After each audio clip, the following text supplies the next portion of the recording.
saktong oras. Nalito tayo ng konting ilang minuto lang naman po.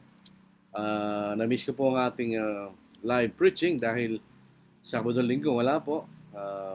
So kayon po ang ating unang pangangaral po sa linggong ito. Po? Romans chapter 3 verses 1 to 19. Nasaya ti malam kada kayo amin, kabsat. Maayong hapon sa inyong tanan, mga kaigsuonan. Maya pagkat manapon kareng kapatad. Good afternoon, brethren. So ating pagpapatuloy po ng ating pag-aaral po sa aklat ni Pablo sa mga taga-Roma. Kung ating po maalala, doon po sa unang kapitulo, ipinakilala ni Apostle Paul doon sa ikalabing-anim na talata hanggang ikalabing-pitong ebanghelyo na siyang kapangyarihan Diyos si kaliligtas sa bawat sumasampalataya, maging sa unang-unay sa Hudyo at gayon din naman sa Grego. Bakit kailangan ng ebanghelyo? Sapagkat ang poot ng Diyos ay nandoon sa lahat ng gumagawa ng kalikuan at kasamaan. Doon po sa English, ungodliness and unrighteousness. At ipinagpatuloy po ni Apostol Pablo na mga hentil ay nagkasala sa Diyos. Sapagkat bangaman ipinakilala po ng Diyos at lahat ng mga bagay dapat malaman sa Diyos. Ang ginawa ng mga hentil ay pinagpalit ang kalalatihan ng Diyos katulad ng mga kalalatihan ng mga tao at mga hayop at ng mga apat na panggumagapang. Ipinagpalit po nila sa kasinungalingan ang katotohanan ng Diyos. Kaya nga po iniwan sila ng Panginoon sa lahat ng mga uri ng masamang pagnanasa sa kailang sarili. Halimbawa po yung nagkaroon ng pagnanasa ng lalaki sa kapwa lalaki at ang babae sa kapwa babae. At doon sa bandang huli po ng kapitulo, ipinakilala lahat ng mga kasalanan na ginawa ng mga hentil. So maliwanag po, bagamat wala po nakasulat na kautusan ng mga Gentiles, meron silang kautusan. By necessary inference, hindi po ibinibilang ang pagkakasala kung walang kautusan. Ano po? Ay ikalawang kapitulo, nagsimula po si Apostol Pablo sa pagtuturo na ang mga Hudyo din naman ay nagkasala sa Diyos. At itong mga Hudyo na itinuturing po nila mga hentil na masama at makasalanan, ay ang mga kasalanan ginagawa po ng mga hentil, siya rin ang ginagawa ng mga Hudyo. In other words, bagamat hinahatulan nila yung mga hentil na nagkakasala, siya rin naman ay nagkakasala ng gayon din mga bagay. So wala silang makikita natin, nalalaman talaga silang pagkakaiba sapagkat ang mga Hudyo po ay nalalaman din ng kautusan at itinuturo nilang kautusan, pero iba naman ang kailang ginagawa. Sila lumalapastangan sa kautusan na ibinigay sa kanila. Kaya ang pangalan ng Panginoon po nilalapastangan sa mga hentil. So, ang konklusyon po ni Apostol Pablo, ang isang tunay na Hudyo, hindi lamang Hudyo na sa po'y natuloy sa panlaman, kundi rin sa panloob. Inaalis ang katigasan ng puso at lahat ng masasamang pita ng kanyang puso. So, ang makikita natin dito, pagsimula po na sa Romans chapter 3, iisipin po natin kay isang Hudyo. At sinabi ng Apostol Pablo, ang mga Hudyo at ang mga hentil ay parang nagkasala sa harapan ng Diyos. Ano maaaring isipin mo at itanong mo sa Panginoon? Sapagkat makikita po natin, huwag natin kalimutan ng Israel ay ang bayan ng Diyos. At sila higit sa lahat ng bayan, sabi ng Panginoon. Tapos makikita mo ngayon na ang mga hentil at mga Hudyo ay pareho lang sa harapan ng Diyos sapagkat sila ay pareho nagkasala. Alam pwedeng itanong ng Hudyo? Ito pong estilong ng pagsusulat ni Apostol Pablo. Punong-puno ang tinatawag nating rhetorical question. Hindi po ito tanong. Ito yung pag sinabi rhetorical question, ito yung tanong. Ilalagay mo sa isang tanong upang mabigyan mo ng kasagutan ng isang tanong na maaring itanong ng mga Hudyo. Di ba? So, the rhetorical question. Anong maaring itanong ng mga Hudyo? Ito po sa unang talata. Sabi rin sa English, what advantage then has the Jew, or what is the profit of circumcision? Ano ngayon kanya sa Tagalog? Ano nga ang kahigitan ng Hudyo? O ano mapapakinabang sa pagtutuli? Alam po niyo, Hudyo at pagtutuli ay synonymous po yan. Pagtutuli, nung panahon na ito, tumutukoy sa Hudyo. Pagka kay isang Hudyo, ikay tinuli. Dahil kung hindi ka tinuli, yun po'y kasalanan sa harapan ng Diyos. So yun ang maaaring itanong nila. Kung gayon pareho lang pala tayo sa mga Gentil, kaya ng mga Hudyo, ay tayo Hudyo ng bayan ng Diyos. Ano pang pagiging kahalagahan na tayo mga Hudyo kanya? Ito po isang lehitimong tanong na maaaring itanong po ng mga Hudyo. Kasi makikita natin, ipinakilala sa kanila ng Diyos. Mula pa noong una na sila'y ang kanyang bayan. In other words, sa paningin ng isang Hudyo, kami ang bayan ng Diyos. Kami ang special na pag-aari ng Diyos sa lahat ng mga bansa. Pero ngayon, pareho lang pala ang sitwasyon namin sa mga Gentil.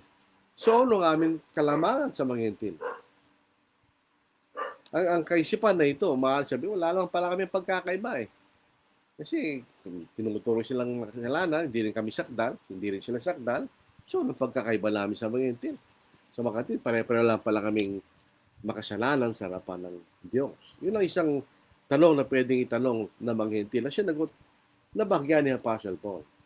Siya nagbigay ng kasagutan sa ganong klaseng maaring itanong o tinatawag na rhetorical question. Kung pupunta po tayo sa Galatians chapter 3, pagkatapos pong para makita natin ang ibig sabihin ng rhetorical question na po. Sa Galatians chapter 3, pagkatapos sabihin ni Apostle Paul na ang kautusan ay hindi binigay para aning ganap ang tao dahil hindi maaring mawalang bisa ang tipa na ginawa 430 years o pawalang bisa ng kautusan ibinigay 430 years, ibinigay ang kautusan pala binigay 430 years pagkatapos magkipagkatipan ng Diyos kay Abraham. So in other words, hindi ang kautusan ang mag-aaring ganap, kundi ang pananampalataya na kay Kristo. Ang maaaring itanong ng mga Hudyo, kung ganyan pala kanya, hindi naman pala para sa kaligtasan ng kautusan ng Moises. Bakit pa ito binigay? Yun ang isang halimbawa rin ng isang rhetorical question. Dito po sa Galatians chapter 3 verse 19. What purpose then does the law serve? Kung hindi pala ito ang kapagliligtas, bakit pa ito binigay? Yan lang isang pwedeng itanong ng isang Hudyo, di ba, na talagang napakalaki ng kanyang pagtitiwala sa kautusan ni Moises. Ano sinabi ni Pablo? It was added because of the transgressions, dahil sa pagsasalangsang, till the seed should come to whom the promise was made. Kanya. Pag dumating na kanya yung binin, na pinangako kanya. Yan nga, walang iba kundi ng ating Panginoon. So pareho din po ito. Ito ay isang rhetorical question na maaaring itanong ng mga Hudyo. Pare-pareho lang pala tayo makasalanan katulad ng mga Gentil. Ano pang kahalagahan natin bilang mga Hudyo? Dito po sa kalawang talata, ito yung sinagot ni Apostle Paul. In other words, hindi ibig sabihin na yung mga Hudyo ay naging makasalanan katulad ng mga Gentil, ay wala silang kalamangan sa mga Gentil. Kung makikita natin ang mga Gentil, bago po sila naligtas, itong kanilang kalagayan. Dito po sa Efeso, yung kalawang kapitulo, dito po yung sinasabi ni Apostle Paul bago alisin yung kautusan sa krus ng ating Panginoon, itong kalagayan nila. Sa Ephesians chapter 2 verse 12. That at the time you were without Christ, being aliens from the commonwealth of Israel, and strangers from the covenants of promise, having no hope and without God in the world. Yan ang kalagayan ng mga Gentil, di ba? Anong kalagayan ng mga Hudyo? Dito natin makikita ang kanilang kalamangan. Bagamat, hindi ibig sabihin, nagkasala sila pareho, Gentil at mga Hudyo, na ibig sabihin, walang kalamangan ng mga Hudyo sa mga Gentil. Sabi ng sagot ni Apostle Paul, marami sa namang paraan. Sabi sa English mo, much in every way, ganyan. Ang una sa lahat, ay pinagkatiwala sa kanila ang mga aral ng Diyos. Dito po sa English, chiefly because to them were committed the oracles of God. Ang ibig sabihin ng oracles of God, yan ang aral ng Diyos. In other words, obviously, ito'y tumutukoy po sa Old Testament. From Genesis to Malachi, ito po ay pinagkatiwala sa mga Hudyo at hindi sa ibang bayan. Kaya mga Hudyo tumanggap ng paglalahad o revelation ng Diyos sa Old Testament. Nasa kanila ang aklat ng Old Testament. Pinagkatiwala sa kanila ng Diyos.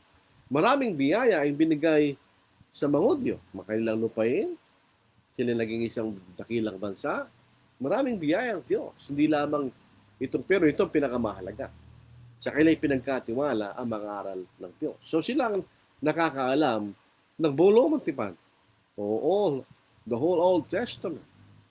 Sila po nakakaalam noon sapagkat sa kanila pinagkatiwala ng Diyos. Kung gusto nating malaman ang Old Testament, tingnan natin ang Biblia ng mga Hudyo. The Jewish Bible. That is the Old Testament. Nung pumunta po kami sa Davao City, hindi ko alam, 2015, nakalimutan ko lang po, ilang taon na nakakaraan.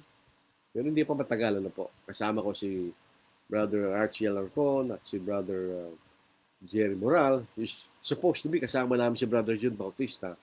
For some reason, di sila kasama na po. So, kaming tatlo, nung katapos mo namin ng pangangaral, ay pumunta kami sa bahay ng isang, nung pinsan ni Brother Jerry, kasi may kamagang si Brother Jerry sa Davao City na po. Pinsan na, pamangkin. Pumunta kami sa amo niya na isang Hudyo. Noon, andun sa baba, siya nandun sa taas, mayroong Jewish Bible doon. Tinignan namin. Siyempre nakasulat, meron siyang Jewish text, meron siyang English text. Ako interesado kung tinignan ko siya. Doon pala ako nakita ng isang authentic Jewish Bible. Meron, tulad rin natin ng Old Testament natin, kaya alam tayo, Old Testament at Bagong Tipan. So in others, nakausap namin yung tao yon, nagtanong kami tungkol sa Yahweh. Ano ba yung talagang kahulugan ng YHWH? Sabi niya, kahit kami, hindi namin alam ganyan. In other words, yung isang authentic na Hudyo, hindi rin niya alam ang kahulugan o pagbigkas ng YHWH. Yun po yung sideline lang. Ano po. Pero ibig sabihin, ang talagang authentic Old Testament ay ang Jewish Bible. Pag tumingin tayo ng isang Jewish Bible ngayon, that is the authentic Old Testament.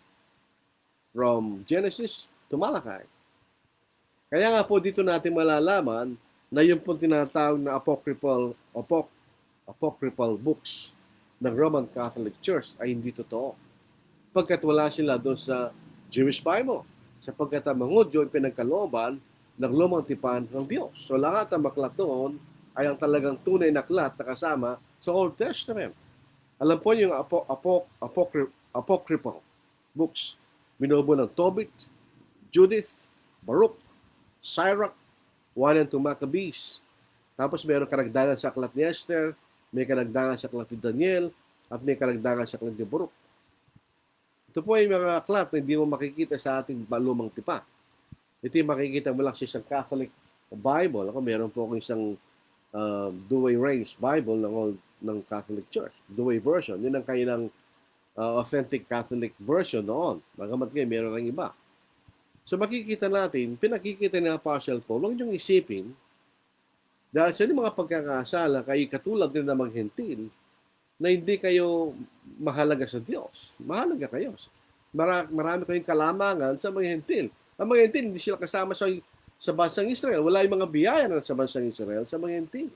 Wala silang Diyos noong panahon na yon. Wala silang mga pangako. Wala silang mga tipan. So maraming kalamangan ang mga Hudyo sa mga hentil. So hindi totoo na dahil sinabi lamang na sila'y pareho makasalanan sa mga hentil, ay wala silang kalamangan sa mga hentil. Definitely meron sapagkat silang bayan ng Diyos. So ito makikita natin bago tayo pumunta sa verse 3. May pangako ang Diyos sa bansang Israel. Meron siyang blessings sa bansang Israel. Ngayon, makikita natin, sila rin ngayon ay ang kailang kalagayan ay sila natatakwil. Dahil sa sila nagkasala sa harapan ng Diyos. So ngayon, ikatlo, at ang ika-4 na talata, basahin po natin muna sa English, ano po? For what if some did not believe? Will their unbelief make the faithfulness of God without effect? Certainly not. Indeed, that God be true, but every man a liar, as it is written, that you may be justified in your words, and may overcome when you are judged. Ang biyaya po sa bansang Israel sa kanilang kautusan, kung sila po ay makakasunod sa kanilang kautusan na hindi sila magkakasala, sila po ay magkakaroon ng biyaya sa Diyos. Yan ang kaligtasan sa pamamagitan ng kautusan. 100% obedience. Hindi ka magkakasala kahit minsan.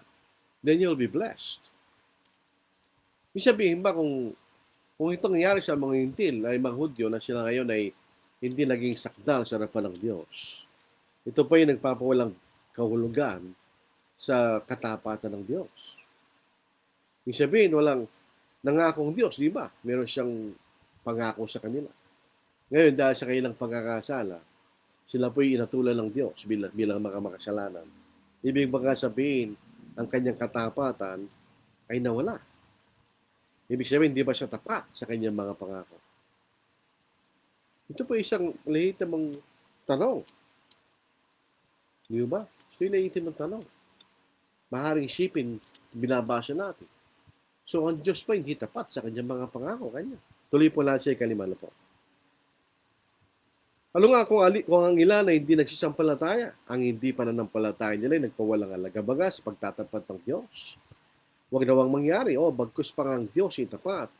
Datapot ang bawat tao sinungaling, gaya ng susunod, upang ikaw ay aring ganap sa iyong mga salita at makapagtagumpay ka kung ikaw ay mahatulan. Ibig mga sabihin yung hindi ibinigay ng Panginoon ang pangako niya sa kanyang bayan dahil siya nagkasala, ay ang Panginoon ba hindi tapat sa kanyang mga pangako? Hindi. Sapagkat lahat ng pangako ng Diyos, lahat ng biyaya ng Diyos ay may kondisyon. God's grace is always conditional. Hindi ibig sabihin na biyaya ay walang kondisyon. Walang gano'n. Hindi gano'n ang Diyos. Pagka ang Diyos magbibigay ng biyaya, definitely ito may kondisyon. Pasinin po ninyo, pumunta tayo dito po sa Exodus chapter 19. Ito po isang gasgas na kapitulo. Pero ganito natin natututunan ng Biblia pag ginagasgas natin ang mga kapitulo. Dito po sa Exodus chapter 19, 5 to 6, basahin natin. Now, therefore, if that's the condition, if you will indeed obey my voice and keep my covenant, then you shall be a special treasure to me above all people, for all the earth is mine. And you shall be to me a kingdom of priests and a holy nation. These are the words which you shall speak to the children of Israel, if that's the condition. If you will indeed obey my voice, condition niya. Dito doon po sa Bagong Tipan, sa biyaya kayo niligtas sa pamamagitan ng pananampalataya, the faith is the condition. Nakalahad po sa ating pananampalataya ang lahat ng mga bagay na dapat natin gawin para mabigyan sa atin ng biyaya ng Diyos. The grace of God is always conditional. Hindi ibig sabihin na hindi ibinigay ng Diyos na nagkasala sila, hindi siya tapat. Ang hindi tapat, yung kasusap niya, yung mga Udyo, hindi tapat, ang Diyos ay tapat. Pagka ang tao po ay umalis sa katotohanan ng Diyos, katulad ng ginawa ng mga Hudyo, ano ang papalit doon? Halimbawa, yung mga tao ngayon, sila po yung umalis sa totoong ebanghelyo, sa totoong aral ng Diyos, sa isang katotohanan. Ang Diyos ay totoo sapagkat ang kanya sinasabi katotohanan. Pag umalis siya sa katotohanan, papalit to. Iba-ibang teorya at kaisipan ng mga tao, di ba? At malalaman natin itong mga kaisipan at teorya ito ay puro kasinungalingan. Ang Diyos lamang ang totoo. Yun ang ibig sabihin ng talata. Sabi nito, bagkus pa ang Diyos ay tapat. Bakit? Bakit siya tapat? Sapagkat ang kanyang salita ay katotohanan. Ang tao, bakit siya sinungaling? Sapagkat umalis sa katotohanan, papalit niya. Lahat ng teorya at mga aral sa kanyang gustong isipin.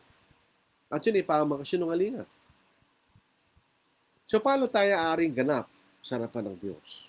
Sa araw ng paghuhukom. Sinabi po ng Panginoon, kung ikay magiging tapat sa kanyang kalooban, ikay aharap na tapat at ikay aharap na maliligtas sa harapan ng Diyos. Ibig sabihin, kung tayo hindi aalis sa katotohanan, ito sinasabi niya, upang ikaw ay rin ganap sa iyong mga salita at makapagtagumpay ka, ikay mahatula. Ano ba yung salita mo? Salita ng Diyos, ang iyong pinaniniwala. Ang katapatan, ang katotohanan, ang iyong pinaniniwala. Hindi ba ikaw aaring ganap sa pagdating ng kahatulan kanyo? Yun ang sinasabi ng Panginoon. Dito si 3 at 4 na talata. Yung mga Hudyo, hindi sila naging tapat sa Diyos. So, paano nila tatanggapin ang biyaya ng Diyos? Tandaan po natin, bago sila pumasok sa lupang ipinangako, sa Deuteronomy, ando doon yung blessing and curse. Blessing kung kayo magpapatuloy na manatili sa aking salita. Curse kapag kayo nagkasala laban sa akin. So it's always conditional, di ba? Hindi ibig sabihin na itong mga Hudyong ito ay naging nahatulan ng pagkakasala sa harapan ng Diyos. Hindi nangangahulugan ng Diyos ay hindi tapat. Sila ang hindi tapat. Ang Diyos ay tapat sa kanyang mga pangako. Pero ang Diyos, ang pangako niya at biyaya ay palaging may kondisyon. It's always conditional. Di ba? Sa ikalabang talata, datapot kung ating kalikuhan nagbibigay dilag sa katwiran ng Diyos. Again, ito po ay isang rhetorical question ng mga Hudyo. Anong ating sasabihin? Liko baga ang Diyos na dumadalaw, sabi nito, dumadalaw na may po. Nagsasalita kung ayon sa pagkatao. Siya'y nagkasalita ayon sa kaisipan ng tao kanya. Huwag daw mangyari, sapagkat kung gayo'y paanong paghatol ng Diyos ang libutan. Ibig sabihin, ito isang alibay ng mga Hudyo. Ang sabi ng mga Hudyo, talagang kailangan kayo magkasala kanila. Bakit? Kung hindi kayo magkakasala, paano papakita ng Diyos ang kanyang katwiran ng kaligtasan? Yan ang, di pa yan ang Ebanghelyo. Di sa Romans chapter 1 verse 17, sapagkat dito ang katwiran ng Diyos nahayag mula sa pananampalataya hanggang sa pananampalataya, sapagkat nasusulat ang mga tapat ay mabubuhay sa pananampalataya. Na isang quotation kay Habakuk. Ano po? So, ngayon, ang sasabihin ng mga Hudyo ngayon, para ma-justify nila yung kailang pagkakasala. Hindi kailangan kayo magkasala. Because our sins are an opportunity for God's grace. Kung hindi kayo magkakasala, napagkaburuhan ng biyaya ng Diyos. Yun lang kanilang alibay na po. So in other words, kung kami nagkasala, okay lang yun sa pagkakasala. Kasi bakit? Kung hindi kami nagkasala, paano pa yung ebanghelyo ng Diyos? Wala lang pangangailangan pa kanya doon sa katwiran ng Diyos sa pamagitan ng pananampalataya na walang iba kundi sa ebanghelyo. So, ang sinasabi nila, ang aming pagkakasala, ang paraan ng, di ba, ang ebanghelyo ang paraan para aring ganapang tao kanya. So, sabihin, kung walang pagkakasala, ang pangangailan sa ebanghelyo. So, nagiging pagkadahilan ng mga Hudyo, itong pagkakasala namin ay pagkakataon para sa Diyos. Na maipakita niyang kanyang katwiran sa pamagitan ng ebanghelyo. Ano sinasabi nila? Para nila sinasabi, kung di ka nagkasala, di walang ebanghelyo. So, kailangan namin magkasala upang maipakita ng Diyos ang kanyang ebanghelyo. Yun ang kailang alibay sa kailang mga pagkakaya na makikita nyo. Tingnan natin sa English na po. Dito po sa 5. But if our unrighteousness demonstrates the righteousness of God, sabi nito, what shall we say then? Is God unjust who inflicts wrath? I speak as a man. Certainly not, for then how will God judge the world? Kung ganito ang katotohanan ng Diyos, paano niya hatulan ng mga Hudyo? Paano niya hatulan ng mga Hentil? Kailangan pa sila magkasala upang katwiran ng Diyos ay maipakita ng Diyos. Paano niya hatulan yung mga tao nagkasala? Di ba? So in other words, there is no reason for those sins. Talagang yun ginawa ng mga tao yon at walang kinalaman ng Diyos. Ang Diyos lamang dahil sa kanyang kaawaan, naawa sa mga tao nagkasala, so siya ay nagkaroon ng paraan para ligtas sa mga tao yon. Pero wala siyang kinalaman doon sa mga pagkakasala ng mga tao yon. Yun ay ginawa na siya kailang sariling kalooban. Katulad ni Judas Iscariote. Ginawa ni Judas Iscariote sa kanyang sariling kaisipan. Actually, walang kinalaman ng Diyos doon. Siya nag-isip no. Doon sa kanyang pag-iisip, sinutupad niya ang kalooban ng Diyos. Yan ang kapangyarihan ng Diyos. Yung mga tao sa Pentecost na nagpapako sa krus sa ating Panginoon, hindi sila kinausap ng Diyos. Yun ay ginawa sa sarili nilang kaisipan. Pero tinutupad nila ang kalooban ng Diyos. Yun ang kapangyarihan ng Diyos. Hindi sila inimpluwensya ng Diyos in whatever means. Ginawa niya sa kailang sariling kaisipan. Katulad din naman kasalanan mo, Diyos may hindi. Alang kinalaman ng Diyos sa kailang pagkakasala. Ginawa nila sa kailang sariling kaisipan out of their free will. So makikita natin, yun ang nagiging reasoning ng mga Hudyo. Babalik yan sa Romans chapter 5. Ano po? Shall we sin so that grace will abound? Doon yung bahagi po ng talata ng grace, Romans chapter 5. So ito kayo ng dahilan. Kung ganon, ang mga kasalanan ito ay kailangan gawin para lumitaw ang katwiran ng Diyos. Paano taatulan ng Diyos? Hindi mo pala kasalanan yung kasalanan mo dahil kailangan ka magkasala para ang katwiran ng Diyos ay malantad. Di ba? Sa ikapito at kawalo. Datapot ko ang katotohanan ng Diyos sa pamagitan ng aking kasinungalingan ay sumagala sa ikalulahati niya, bakit pa naman ako'y nakatulong tulad sa isang makasalanan? At bakit gaya ng pagkalibak sa atin at gaya ng pinatutuhanan ng ilan na ating sinasabi, magsigawa tayo ng masama kung dumating ang mabuti, ang kaparusahan sa magayon ay matuwid. Kung itong sinasabi ng mga Hudyo, sabi ni Pablo, ito to. Kasi po na sa English, ano po? For if the truth of God has increased through my life to His glory, why am I also still judged as a sinner? And why not say, let us do evil that good may come? As we are slanderously reported, and as some affirm that we say, their condemnation is just. Kahit pala sa panahon ni na Pablo, mayroong mga taong nagsasabi ng hindi totoo, ano po, para masira yung mga Kristiyano. Ito si Pablo, sinisiraan siya, ano po, ng mga Hudyo. Anong sinisiraan ng kay Pablo? Ang Ebanghelyo ay tingin ng mga Hudyo ay kasinungalingan. It's a lie. Hindi sila naniniwala sa ating Panginoon, si Yesu Cristo ay ang Kristo at Mesiyas na dumating sa lupa. Hindi sila naniniwala doon. Hindi nila tinanggap si Jesus bilang Kristo at Panginoon. They rejected Him. So itong sasabihin ng Ebanghelyo na si Kristo ay Panginoon at Kristo ang ginawa ng Diyos ay sa kanila kasinungalingan nyo. Ngayon, kung ang kaisipan ng mga Hudyo na tayo magkasala upang makapangalagana ang katwiran ng Diyos, bakit nyo ko kanya sinusumpa, sabi ni Pablo? Dahil sa aking kasinungalingan ng Ebanghelyo kanya, na aking itinuturo, darating sa inyo ang biyaya ng Diyos. Bakit kayo nagagalit sa akin? Di ba may katwiran si Apostle po? Kung gano'n kanya na kaya kayo nagkasala, ay para sumagana ang biyaya ng Diyos. Eh bakit niyo ako sinusumpa sa aking pagsisinungaling? Although hindi sinungaling talaga, sa kaisipan ng mga Diyos yung nagsisinungaling. Bakit niyo tinatulan? Dapat matuwa kayo. Bakit?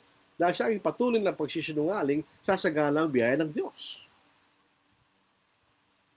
Hindi ba napakagandang sagot yun ni Apostle Paul?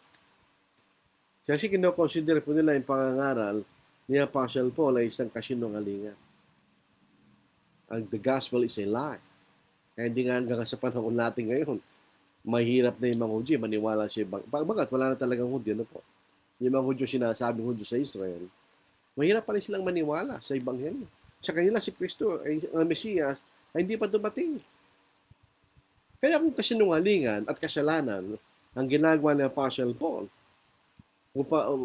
sa pangalan niya ng Ebanghelyo, tinutuloy ang kasinungalingan, sabi ni Apostle, ba't kayo nagagalit sa akin? Eh kung kayo nagkasala kayo para sumagalang biyaya ng Diyos, ako nagkakasala rin para sumagalang biyaya ng Diyos. Pero ang problema doon, yung ganung kaisipan, sabi ng Paulo, yung magsigawa tayo ng mabuti, upang magsigawa tayo ng masama, upang dumating ang mabuti, anong karapat-dapat doon? Ang kaparusahan sa magayon ay matuwid. So huwag nating isipin nyo na tayo magkasala pag sumagana ang biyaya ng Diyos. Ang ganong klaseng kaisipan ay susumpahin ng Diyos. Hahatulan ka ng Diyos. Magagalit siya ang Diyos. Dapat lamang na hindi talaga totoo at tama yung ganong klaseng kaisipan. Hindi kailanman nagiging mabuti na tayo magkasala sa anumang paraan. Katulad ng sinasabi ng mga Hudyo sa mga talatang binanggit po natin. Ano nga? Tayo bagay lalong mabuti kaysa sa kanila? Hindi, sa anumang paraan. Ito ang bumabaliktad na naman. Bagamat meron tayong kalamangan bilang mga Hudyo. Di ba, pinapantay sila magkasala pareho, kasalanan. Ngayon, sinagot ni Pablo, meron tayong kalamangan sa mga Hentil. Ngayon, ang tanong ni Pablo, ngano nga, tayo bagay lalong mabuti kaysa sa kanila? Hindi, sa anumang paraan. sapagkat ating kapwa ay sinasakdal na muna ang mga Hudyo at mga Grego na silang lahat ay nangasilalim ng kasalanan. So dito, tinatanong ni Pablo, bagamat ang mga Hudyo may kalamangan, sige, sila ba'y mabuti sa kaysa sa mga Hentil? Hindi. Dahil pareho silang sinasakdal na nagkasala kanya. Ang mga Hentil ay sinasakdal na nagkasala. Ang mga Hudyo ay sinasakdal na nagkasala. May kalamangan nga ang Hudyo sa mga Hentil. Kaya lang, yung kalamangan na yon ay nawawala dahil sa katotohanan, kung pinag-uusapan ng pagkakasala, ay pareho lang silang makasalanan na mga Hentil, ganyan. So pareho kayo tayo sinakdal. Yung mga Hentil at mga Hudyo, sila yung sinakdal, ganyan. Well, pagdating sa pagiging matuwid sa harapan ng Diyos, ay pareho silang nagkasala. So hindi nakalala mga Hudyo sa ganung kaisipan. Nagamat meron siyang kalamangan bilang Hudyo na binigay ng Diyos, pero pagdating sa pagiging matuwid sa harapan ng Diyos, wala siyang kalamangan sa mga Hentil. Ang mga Hentil, di ba, sa Romans chapter 2, ginagawa nila mga bagay na nakasulat sa kautusan, bagamat wala sila nakasulat sa kautusan, hindi rin sila nakaabot sa kasakdalan. In other words, hindi, nagkasala pa rin sila. Bagamat may nagagawa sila sa kautusan na kahit wala silang nakasulat na kautusan, nagagawa pa rin yung mga bagay doon, hindi rin sila nakaabot sa kasakdalan. In other words, nagkasala rin sila. So hindi natin pwede sabihin na mga Gentile ay mas mabuti sa mga Hudyo. Nagkasala rin sila. On the other hand, yung mga Hudyo na may nakasulat na kautusan, may written law, nagkasala rin sila sa harapan ng Diyos. Hindi rin sila naging matuwid. So, pagdating po sa pagiging matuwid sa harapan ng Diyos, pareho silang hindi matuwid. Yung mga Hentil at mga Hudyo. Alam po ito mga susunod nating babasahin. Ito yung ginagamit ng mga Calvinists para patunayan na yung tao po ay ipinanganak na masama. We inherited depravity. Sabi niya. Inherited depravity. Total depravity. Ibig sabihin, wala tayong kakayang gumawa ng mabuti. Kahit ano. Yun ang sinasabi nila. Ginagamit po nila itong mga talatang ito. Mas nababasahin po natin. Po. Gaya ng nasusulat. Pag sinabing nasusulat, hindi Hentil yan. Na wala sila nakasulat na kautusan. Pag sinabi natin nasusulat, ito'y tumutukoy sa mga Hudyo. Sapagkat sila lamang may nakasulat na kautusan. Gaya ng nasusulat, walang matuwid. Wala, kahit isa. Walang nakatatalastas, walang umahanap sa Diyos. So kung ito'y nakasulat, ito'y tumutukoy sa mga Hudyo. Bagamat ang mga Hentil nagkasala rin, hindi ba? Ito po'y galing sa Old Testament. Ito'y galing sa mga propeta sa Lumang Tipan. Bakit kinote ni Pablo ang Old Testament? Sapagkat mismo ang kanilang mga propeta ay nagsasakdal sa kanila na sila'y nagkasala. Sabihin, ang mismo kanilang mga propeta, their own prophets, ay nagsasabi sa kanila na sila'y mga nagkasala. Ito pong walang matuwid, wala kahit isa, walang nakatatalasas, walang umahanap sa Diyos. Ito yung quotation sa Psalm, chapter 14, verses 1 to 3. At sa isang paraphrase form sa Ecclesiastes, chapter 7, verse 20. Ito po yung mga propeta rito ng mga Hudyo, ano po? At si Solomon na sumulat sa Ecclesiastes ay sumasangayon sa sinasabi ng Apostle Pablo na ito mga Hudyo ay talagang nagkasala sa harapan ng Diyos. Dito pong sumunod na pangusap, walang umahanap sa Diyos. Dito po sa, basahin natin sa English na po. As it is written, there is none righteous, no, not one. There is none who understands. There is none who seeks after God. Walang umahanap sa Diyos. Paano yung nangyari yun? Ito mga Hudyo, di dapat kilala nilang Diyos. Dapat ginahanap nilang Diyos dahil meron silang kautusan na ibinigay ng Diyos.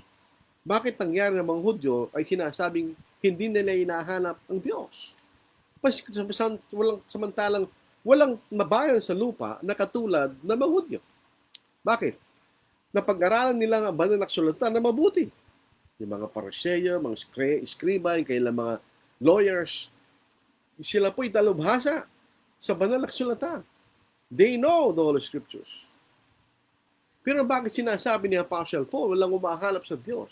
Samantalang alam nila at kabisado nila ang kautusan ng Diyos. Bilang halimbawa, no ngayong mga pantas na mga tao, wise men from the east, ay pumunta sila kay Herod sa Matthew chapter 2. Di ba tinanong nila, saan ipapanganak ang mga anak ang hari ng mga Hudyo? Doon nabangting ang tinga ni Herod dahil narinig hari ng mga Hudyo samantalang tinuturo niya ang sarili niya na siya ang hari ng mga Hudyo. Yun po sa Matthew chapter 2 na po. Usahin natin. Verses 2 to 6. Ito po ang bababasa. Napakalaki kasi nitong Biblia ito eh. Pero napakaganda rin dahil katulad ng nagkakaedad, lumalabong mata. Saying, where is he who has been born King of the Jews?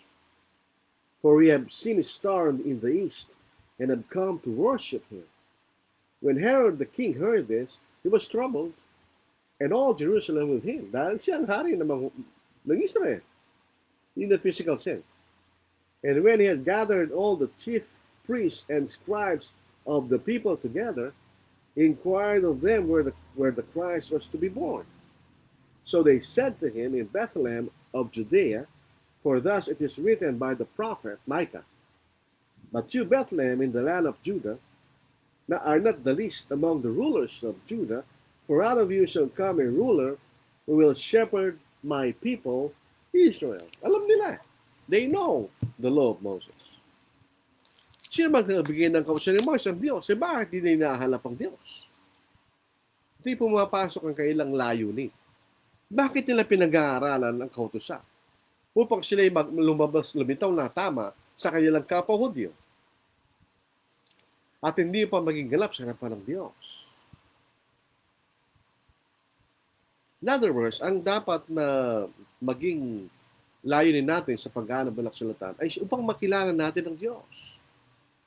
Upang makilala natin ang Diyos at ang kanyang kalooban at hindi upang tayo lumitaw na ganap sa harap ng mga tao. We do not care kung yun ang tingin nila o hindi. What we care is harap ng Diyos. Itingnan po niyo na po sa Lucas chapter 16 verse 15. At sinabi niya sa kanila, itong ating Panginoon nagsasalita, kayo ang nag-aaring ganap sa inyong sarili sa paningin ng mga taong kanya. Datapot nakikilalang Diyos ang inyong mga puso, sapagkat ang dinadakila ng mga tao ay kasuklam-suklam sa paningin ng Diyos. Kung pinupuri ka ng kapwa-tao mo, kasuklam-suklam sa Diyos yung kanya. Dapat pinupuri ka ng Diyos sapagkat inaasam mo na ikaring ganap sa harapan ng Diyos, hindi sa harapan ng mga tao. Kaya nga, sabi niya, walang mahanap sa Diyos. Dahil ang layunin nila sa paghahanap o pag-aaral sa salita ng sa Old Testament ay for them to appear just before men, not before God. Kaya dito po sa John chapter 12 verse 43, sapagkat iniibig nila na higit ang kalalatian sa mga tao kaysa sa kalalatian sa Diyos. So they did not seek God. Hindi nila inahanap ang Diyos. Hinahanap nila kasi tignan na maganap ng kailang kapwa Hudyo sa panahon na yan. Ang ganito klaseng layunin kay Sipa na hindi magbubunga o magbubunga ng ikaw iahanapin mong in all sincerity ang Diyos. Kasi hindi yun ang layunin mo. Ang layunin mo ay ikaw ay maging ganap sa tingin ng mga tao. Hindi sa harapan ng Diyos. Dito po sa John chapter 5 verse 44. Paano kayo makapananampalataya? Kayo nagtatanggapan sa isa't isa ng kalalatihan at hindi pinaghahalap ang kalalatihan ng gagaling sa tanging Diyos. You are seeking the glory of men. You're not seeking the glory of God. The only God. Yung po dapat ang ating layunin. It's not to you appear just sa harapan ng mga tao. Kaya lumitaw na tama sa harapan ng mga tao. Hindi. Para napin mo ang kalalatihan ng Diyos. Makilala mo kung sino ang Diyos sa pamamagitan ng kanyang salita at ang kanyang kalooban. That is the purpose ng pag-aaral ng Biblia. Kaya nga po yung mga denominations hindi gano'n. They seek to prove their theories by the scriptures. Baliktad yun. They have a theory tayo sa harap ng kasulatan para patunayan yun. That is misusing the scriptures. Pag binabasa natin ng salita ng Diyos, ang gusto lang po natin, tignan natin kung ano sinasabi ng Diyos sa atin. Anong kalooban ng Diyos sa mga talatang yun? Anong gusto niya sabihin sa atin? Hindi yung ating kaisipan. Walang kwarto yung kaisipan. Walang lugar ng kaisipan sa Diyos. Ating kaisipan. Ang mahalaga lang po ay kung anong kalooban ng Diyos. Ang susunod pong talata. Silang lahat ay nagsilihis. Magkakasamang nawalan ng kasaysayan. Walang gumagawa ng mabuti. Wala kahit isa. Kanya. Dito po sa English, ano po? They have all turned aside. They have together become unprofitable. There is none who does good. No, not one. Gagamitin mo po ito. Ano po? Ang ibig sabihin nito, hindi po sila ipinanganak na lihis. Sabi ni Solomon, tayo ginawa ng Diyos na matuwid. God made man upright. Hindi tayo pinanganak na lihis. Sabi sila ay nagsilihis. So hindi tayo pinanganak na lihis. Tayo nagsilihis. At yun lang pa. Dito po sa English maganda eh, no? So English yan. They have become together unprofitable. They have become. So dati, hindi sila gayon. They have become. Nagbago sila. So hindi sila ipinanganak sa ganung kalagayan na. Sila yung nagbago. Sila yung nagsilihis. Sila yung naging nawalan ng kasaysayan. Unprofitable, di maganda yung salin nito. Ano po? They become unprofitable. Nawalan sila ng saysay. In other words. So yun ibig sabihin ng kasaysayan, lumang Tagalog na po ito. Ano po? Walang gumagawa ng buti, wala ni kahit isa. Bakit? Hindi naman nila sinasaliksik at hinahanap ang kalooban ng Diyos. Hinahanap lang nila sila yung ganap sa harapan ng mga tao. So sila hindi gumawa lang mabuti. Sila nagkasala sila eh. Bakit? Kapagkat sila nagsilihis. They have turned aside. Kumbaga, nagluwala ka silang matuwid, they have turned aside. Ganyan. So sila yung pinakalang matuwid. Pero habang sila lumalaki, sila they turn aside. Ganyan. So paano mo gagamitin na ito na talata sa inherited total depravity? That we are born depraved. We were not born depraved. We became depraved. Sa ating mga pagkakasala, ating ginawa. Then, yun ang nangyari sa tayo, naging kulang sapagkat tayo nagkasala sa harapan ng Diyos. Hindi tayo pinanganak na lihis. Dahil kung tayo pinanganak na lihis, paano ka pa malilihis? Kung lihis ka na. Imagine that, ano po? Kung ikaw'y pinanganak na makasalanan, paano ka pa magiging makasalanan? Because you were born sinner. O kung ikaw'y pinanganak na lihis, paano ka pa lilihis? Nakalihis ka na. So hindi tayo pinanganak na lihis. Tayo po yung mga Hudyo lumihis. At gayon din po tayo. Nung tayo po yung mga bata, hindi man tayo nagkasala. Wala naman tayong kasalanan sa harapan ng Diyos. Pero tayo po ay nagkasala, mga kapatid. Tayo sa ating kaisipan. So ulitin natin, hindi pinanganak ng lihis ang tao. Kundi paglaki niya ay lumihis. Ulitin natin, kung ang tayo pinanganak ng lihis, hindi na siya lilihis sapagkat siya lihis na. Di ba? Sa 13, 14 na talata, ang kailangan lalamunan na isang libingang bukas. Ako po, hindi ko pa naranasan yung, sa bagay, siguro, pero hindi yung talagang kabubukas pala. Parang, pagka binuksan mo yung nicho, lalabas yung amoy na nakatago sa mahabang panahon. Na napakabaho no, di ba? Ang kailan lamunan ay libingang bukas. Nagsisigamit ng daya sa pamamagitan ng kailang mga dila. Ang kamandag na mga lupong ang siyang nasa ilalim ng kailang mga labi. At ang kailang bibig ay puno ng panunumpa at ng kapaitan. Alam po ba niyo, kung ito po isang bata na ipinanganak, tulad ng sinasabi ng mga Calvinist, nagsasalita ba yung bata? Hindi naman nagsasalita yung bata, di ba? Literally, mabango hininga ng bata. Figuratively, dahil hindi naman siya nagsasalita, para siya magsasalita ng masama. Ito po isang metaphor na napakabagsik. Sino nagsabi nito? Ang Diyos. Pero bagsik ang metaphor, di ba? ang kailang lalamunan ay isang libingang bukas. It's an open sepulcher. Isang bukas na libingan. Ano maamin mo sa patay? Napakabaho no. So, ano ibig sabihin ng kailang pananalita? Ganong kabaho kailang pananalita. Sabi po, yun po makikita natin. Sabihin, hindi wala sila magandang pananalita. Hindi sila nagsasabi ng totoo. Hindi nagsasabi ng sinungalingan. Sila nagsasabi ng kasamaan. Yun ang sinasabi rito. Sabi, sila po ay nagsasalita ng pandaraya. Alam mo ang ibig sabihin ng pandaraya? Ano po? When we say deceit, ito po yung ikaw po yung gumagawa ng bagay for your own purpose. Pero hindi mo sinasabi ang iyong layunin. That's deceit. Kinandaraya in that sense. Ito po yung pagdaraya, naalala sa Romans chapter 1, dinefine po natin what is deceit, ano po, o pandaraya. Ito rin ay kasalanan ng mga Hudyo. So ito, yung gentil ay nandadaya, ang mga Hudyo ay nandadaya. Kamandag ng ulupong, ganyan. Ang kamandag ng ulupong ay kayo mamatay. So kung ang salita mo ay ang kailang ay parang labi nila ay may kamandag, ay ibig sabihin no, nakakamatay ang kailang pananalita. May puno ng kapaitan at panunumpa.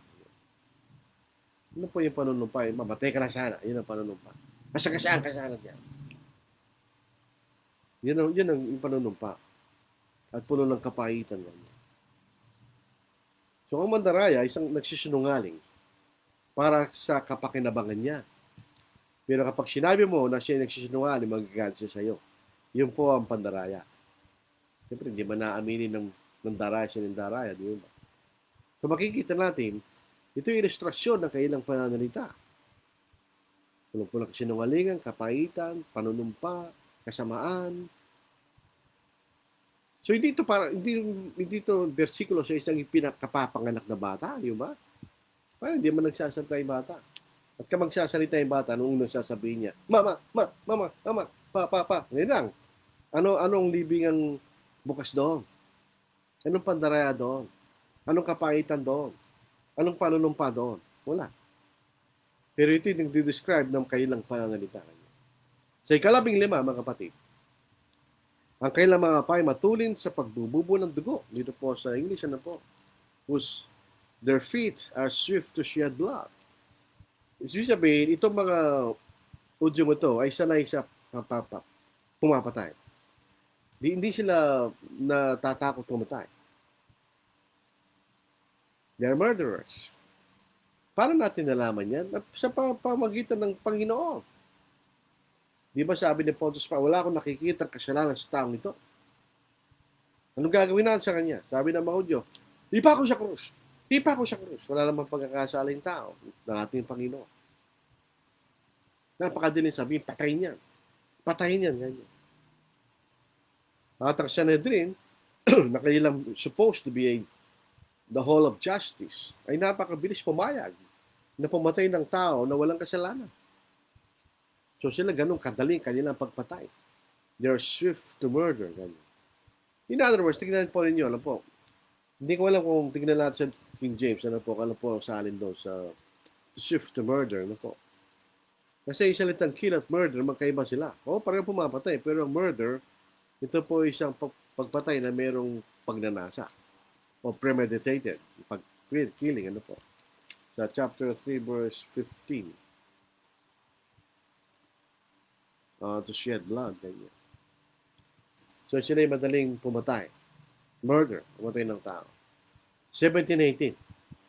At ang daan ng kapayapaan hindi na nakilala. Walang pagkatakot sa Diyos sa harap ng kailang mga mata. Alam po ba niyo ang kapayapaan na yun ay pinangako sa mga Hudyo? Kung sila po sana naging tapat sa Diyos. Hindi, kung ibig sabihin, hindi sana nila nakita yung katigmaan na sila'y sinakop ng mga bansa, nakaaway nila, na sila'y dinala sa hindi sana nila naranasan yun. Kung sila naging tapat sa Diyos. Pero hindi nila kilala ang daan ng kapayapaan dahil hindi sila tapat sa Diyos. Hindi rin na hinahanap ang Diyos. Dito po sa Lucas chapter 19 verse 41. Kung hinahanap nila ang tungkol sa kapayapaan sa pamagitan ng pagiging tapat sa Diyos, napasa kanila sana yun. It should have been theirs. Dito po sa Lucas 19:41 hanggang verse 44. At nang malapit na siya, nakita niyang bayan at ito'y kanyang tinangisan. Naukol sa, sabi niya, na sinasabi, kung sa araw na ito ay nakilala mo sana sa iyong sarili ang mga bagay na naukol sa iyong kapayapaan. Datapat ngayon pawang nangatatago sa iyong mga mata, sapagkat darating sa iyo ang mga araw na babakuran ka ng kuta ng mga kaaway mo. At kukukubig ka, at gigipitin ka sa magkakabi-kabila. At ilulugso ka sa lupa, at ang mga anak mo na nasa loob mo, at sa iyo hindi sila mag-iiwan ng bato sa ibabaw ng kapabato, sapagkat di mo nakilalang panahon ng sa iyo'y pagdalaw. Pagdalaw is judgment. In other words, ang Jerusalem sana hindi nagibangan niya eh. Kung kayo naging tapat sa Diyos, nakilala niyo sana ang daan ng kapayapaan. Kaso hindi. So ano nangyari? Bakit wala silang, hindi lang nalalaman ang kapayapaan ng Diyos? Because they did not fear God. So Proverbs chapter 1, the fear of the Lord is the beginning of knowledge. The fear of the Lord is the beginning of wisdom. They did not fear God. So wala siya kailang kaalaman ng Diyos. Wala siya kailang karunungan na galing sa Diyos. Na yan ang patungo sa kapayapaan sana na ipinangako ng Diyos sa kanila. So hindi nila alam ang daan patungo sa kapayapaan. Verse 19, ito po pinakahuling talata. Kaya ko po inahati ito, mahaba eh. Hindi natin matatas yung 55 minutes and 23 seconds na po tayo na po. Ngayon ay nalalaman natin na ano bang sinasabi ng kautusan, iyaw na sinasabi sa nangasailan ng kautusan upang matikaw ang bawat bibig at ang buong sanglibutan ay mapasa ilalim ng hatol ng Diyos. Ito bang kinote ni Apostle Paul sa magaling? Kautusan. So kanino ito patungkol? Sa mga Hudyo. So sino sinasabing nagkasala? Sino sinasabing ang bibig ay punong-puno ng parang bukas na libingan, ng mga payo mabilis sa pagpatay? Sino? Ang mga Hudyo. Sapagkat sila lamang ang nasa ilalim ng kautusan, di ba? Eh mga hindi naman sila ng kautusan yan. Ni Moises, sila yung nasa ilalim ng kanyang sariling kautusan na hindi nakasulat kanya. Lahat ng mga pahina ng Old Testament ay kautusan para sa mga Hudyo.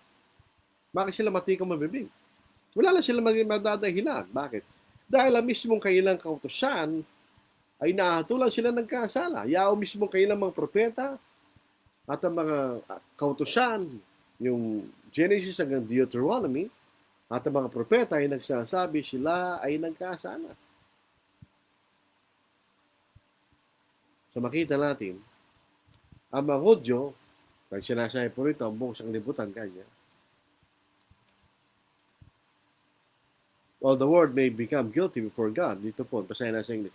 Now we know that whatever the law says, it says to those who are under the law, that every mouth may be stopped and all the world may become guilty before God. So chapter 1, Hudyo. Chapter 2 and 3, chapter 1, Gentiles. Chapters 2 and 3, Hudyo. Sa bandang huli ng talatang ito, lalabas ang paligtasan sa pamagitan ng iba. Bakit? Sapagkat lahat ay nagkasala at di nakabot sa kalatihan ng Diyos. So ito po ang ating paksa sa hapong ito. Maraming salamat sa inyong natsagang pakikinig. Ano po? Alam po ninyo, ako rin po nag-enjoy na ang aking kagalakan ano po. Sa buhay, ang mangaral ng salita ng Diyos at maunawaan ko po ang kalooban ng Diyos. Saan tayo naman, lahat po ng ating kagalakan ay doon.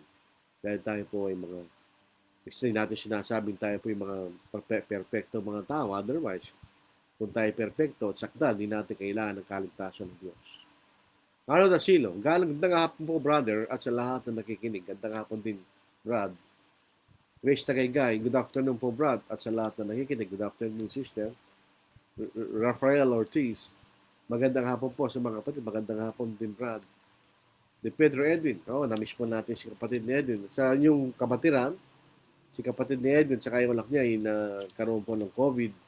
Pero sila po ay magaling na. Salamat po sa Diyos. Watching po, listening. Magandang hapon. Magandang hapon din, Brother Edwin. Jean Bautista, present. Hello sa mga kapatid, kaibigan. Hello din sa Brad. Edna Delfino Villamayor, gandang hapon po sa lahat. Listening po, gandang hapon din, sister. Aljan Ocampo, good afternoon po, Brad. Magandang hapon po, Brad. Randy Kalilong Senis, Maya Pagat Panapon, Kakatamangan. Ang translation po niya, magandang hapon sa ating lahat. May bagong salin po. Ang bagong salin, taglis, ang ginamit ng mga pangusap at mga salita yan sa ginagamit natin ngayon. Okay lang po ba ito na gamitin? Hindi po. Ang taglis ay hindi naman lingwahe. Hindi ito lingwahe na galing sa Diyos. Ito yung lingwahe ginawa natin. At ito hindi formal. Ang salita ng Diyos ay kagalang-galang. It's reverent. Ito yung salita ng Diyos. So, dapat ito ay formal. So, dapat wika. Kung gusto nyo gamitin, pero hindi ko gusto. Nakita ko na po yan eh. Nakita ko na, hindi ko alam kung nakita yan. Pero, it's a Taglish, siya Yahoo yata. The Taglish version, hindi maganda yan. Sa akin, kung ako lang, opinion ko lang, alam po. Meron naman tayong Tagalog, yun ang maganda. Meron tayong English, yun ang English. English, Tagalog, ito yung salita galing sa Diyos. Tandaan po natin, lahat ng natural na wika ng tao, galing sa Diyos yan. Di ba galing sa Tower of Babel yan? The confusion of languages. Pag pinag-aralan po niyo yung mga lingwahe ng mga tao, meron silang pamilya nga. Halimbawa, kung sa Europe po, ano po, ang pinag-sabi mo English, German, yung salita po ng mga Scandinavian, ang tawag po niya Germanic languages. Pagka salita ng mga Kastila, mga Pranses, Italiano, yan ang mga Romance languages. Sa atin ang ating wika, Malaya-Polynesian. Kaya mayroon tayong pagkakapareho sa mga Indonesian at Malaysian languages. Dahil sa pinanggalingan natin, yun ay galing sa Diyos. So, God's word it should be reverenced, galang po natin.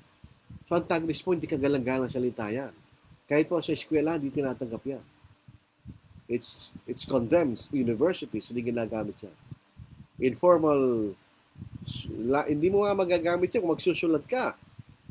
If you're susulat ng isang sulatin, hindi mo pwedeng gamitin yan dahil sa accepted.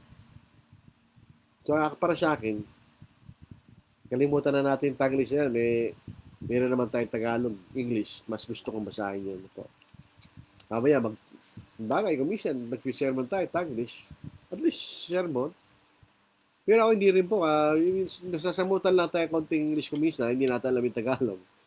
Pero at the most, kung mag-English ka, Tagalog, Tagalog. O kaya, English tas Tagalog. Pero hindi natin pinaghahalo na nagiging tinatawag na Taglish. Salamat, Brother Edwin, sa iyong tanong. Wala pong tanong sa ating tilalakay na po.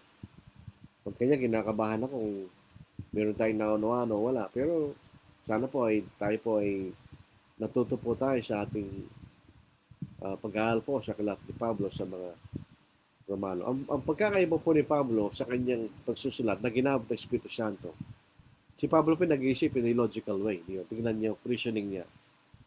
Kaya minsan mahirap sundin kung hindi mo titignan yung context na pinag-uusapan. Kaya pag nakita mo ang context at nakita mo yung kanyang, masusunod mo yung kanyang katwiran, napakaganda po. Lumalabas talaga yung gustong sabihin ng Espiritu Santo sa mga sinulat sa Biblia. Wala po ba tayo mga ng comments? So ako po yung nagpapasalamat sa inyo sa inyong pakikinig. Tayo po yung magpapatuloy. Ang akin naman po, basta tayo po yung nakikinig sa salita ng Diyos. Kahit dadalawa, tatatlo, ayos lang po sa atin yan. Hindi na tayo tumitingin sa kung ilan na nakikinig. Kung marami, very good. Kung kakampi, very good. Ang ating trabaho ay mangaral. At yun po ang ating katungkulan, obligasyon sa harapan Diyos. Lahat tayo, Christian or otherwise, meron tayong obligasyon ipangaral, ikalat, ang mabuting balita ng Panginoon. Earth holds no treasures but perish with using, however precious they be. Yet there's a country to which I am going, heaven holds all to me. Heaven holds all to me. Brighter its glory will be. Joy without measure will be my treasure. Heaven holds all to me. Out on the hills of that wonderful country, happy, contented, and free. Loved ones are waiting and watching my coming. Heaven holds all to me. Heaven holds all to me. Brighter its glory will be. Joy without measure will be my treasure. Heaven holds all to me. Why should I long for the world with its sorrows, when in that home o'er the sea millions are singing the wonderful story? Heaven holds all to me. Heaven holds all to me. Brighter its glory will be. Joy without measure will be my treasure. Heaven holds all to me. Yung pong ating pinangahawakan po mga kapatid, yung tayo po ay makarating sa langit. Ano po? Heaven holds all to me. Kung wala na lahat, kung lang po yung tayo po ay hindi makarating sa langit. Useless lang po ang ating ginagawa sa mundong ito kung di tayo makakabot po sa langit. Tayo po ay madalangin mga kapatid. Manal kayo po ay naniniklod sa inyo, Ama. Kinikilala po namin kayo na ikaw lamang ang buti. Ikaw lamang ang tapat at makapangyarihang Diyos.